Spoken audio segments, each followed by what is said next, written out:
বিজেপির নেতা শুভেন্দু অধিকারী, তাকে আমি অনেক পার্সোনাল অ্যাটাক করেছি, অনেক নন্দীগ্রামে দাঁড়িয়ে তার বিরুদ্ধে বিরোধী মন্তব্য করেছি 99% দলীয় নির্দেশে এবং 1% কখনো কখনো আবেগপ্রবণ হয়, কারণ আমরা সরকারে ছিলাম, আমরা ক্ষমতায় ছিলাম।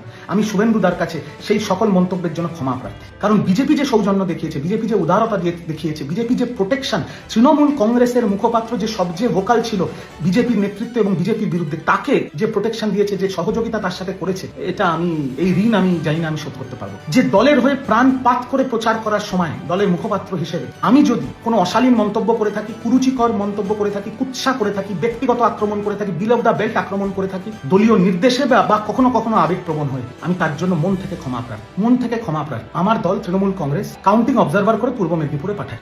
এবার যখন সারা বাংলা জুড়েই যে গেরুয়া সুনামি আমরা দেখেছি, সেখানে পূর্ব মেদিনীপুরও তো তার বাইরে ছিল না। পূর্ব মেদিনীপুরে যখন তৃণমূল পিছিয়ে ব্যাকফুটে এবং বিজেপি হৈ হৈ করে জিতছে, তখন শেষ মুহূর্তে আমি পূর্ব মেদিনীপুর থেকে বেরিয়ে আসি এবং বাড়ি ফিরে আসি। যখন বাড়ি ফিরছি, যখন আমি আমার গলিতে ঢুকছি, তখন স্বাভাবিকভাবে বিজেপির যে কর্মীরা, যে সমর্থকরা, যারা এতদিন ধরে অত্যাচারিত, যারা লাঞ্ছিত, যারা বঞ্চিত, তাদের খুশির বহিঃপ্রকাশ হবেই। তারা ফ্ল্যাগ নিয়ে জয় শ্রীরামের স্লোগান দিচ্ছে, গান বাজাচ্ছে, আবির খেলছে, খুব স্বাভাবিক। সেই মুহূর্তে আমার গাড়িটা তাদের ওই বিজয় উৎসবের সামনে গিয়ে পড়ে। আমার ড্রাইভার মুসলিম, আমি গাড়িতে সামনের সিটে বসে। আপনাদের বলতে চাই, আমি এটা না বললে, মানে এই কথাগুলো, বিগত 1.5-2 দিনের কথাগুলো না বললে পাপ হবে।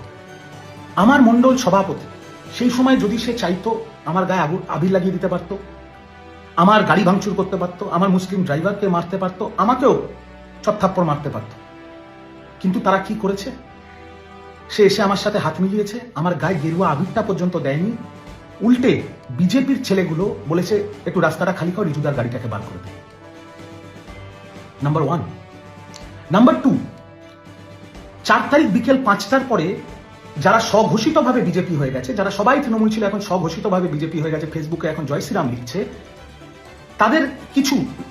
তাদের মধ্যে থেকে 4 তারিখ রাত্রেবেলা আমার বাড়ির সামনে মদ খেয়ে অকথ্য ভাষায় খিস্তি খেয়র, আমার মা একজন doctor, non political, practising gynaecologist, তাকে অনেক রকম থ্রেট দেওয়া, আমার স্ত্রী অরাজনৈতিক একটা প্রাইভেট কোম্পানিতে চাকরি করে, তাকে অনেক রকম থ্রেট দেওয়া হয়েছে, এবং আমাকেও অনেক গালাগাল দেওয়া হয়েছে। যেহেতু আমিও তো দলের পক্ষ থেকে ভোটের সময় প্রাণপাত করে লড়াই করেছি, যেটুকু আমার ক্ষমতায় ছিল।